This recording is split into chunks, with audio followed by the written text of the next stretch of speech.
I call for any priority medical and emergency traffic. Calling for any priority medical and emergency traffic. Please go ahead now.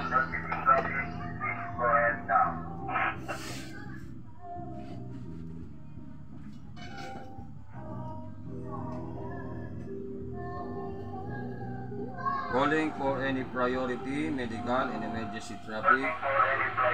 Please go ahead now.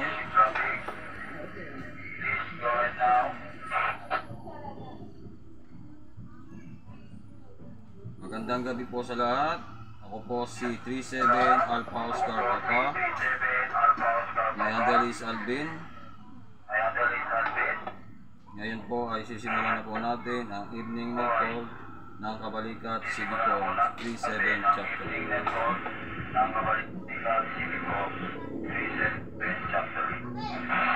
Samahan niyo po ako sa isang panalangin ng kabalikat.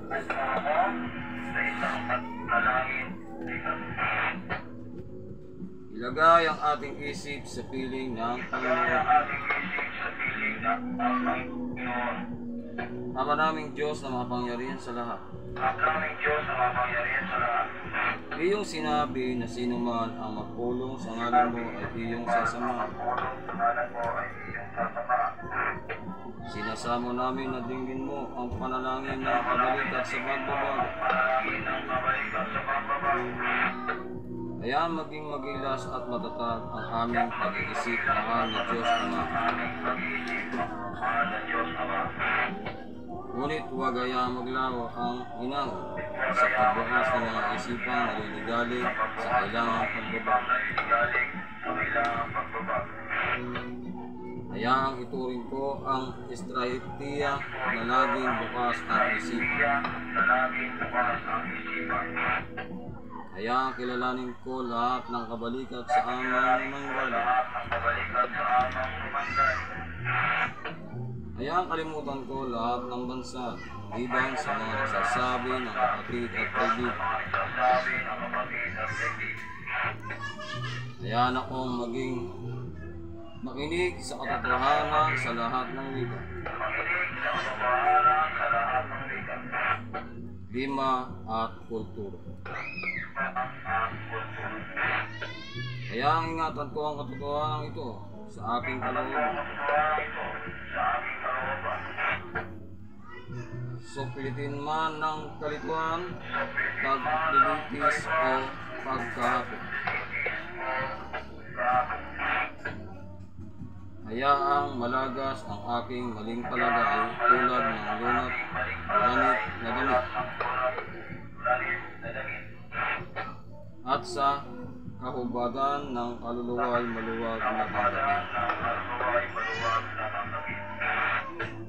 Lahat ng humingi ng anumang tulong na aking maihandog, hayaan akong laging mapagmatsyag sa pangangailangan ng iba, hamak man o dakil. Hayaan akong tumugon sa mga pangangailangan ito sa abot ng aking makakaya. Hayaan akong maging mapaglingkod at mapagkumbaba. Hatid ang aking pagiging hamak sa gitna ng kamanghamanghang kilusan ng lahat. Ang lahat ng ito ay aming isinasabog sa pamamagitan ni Jesus. Amen.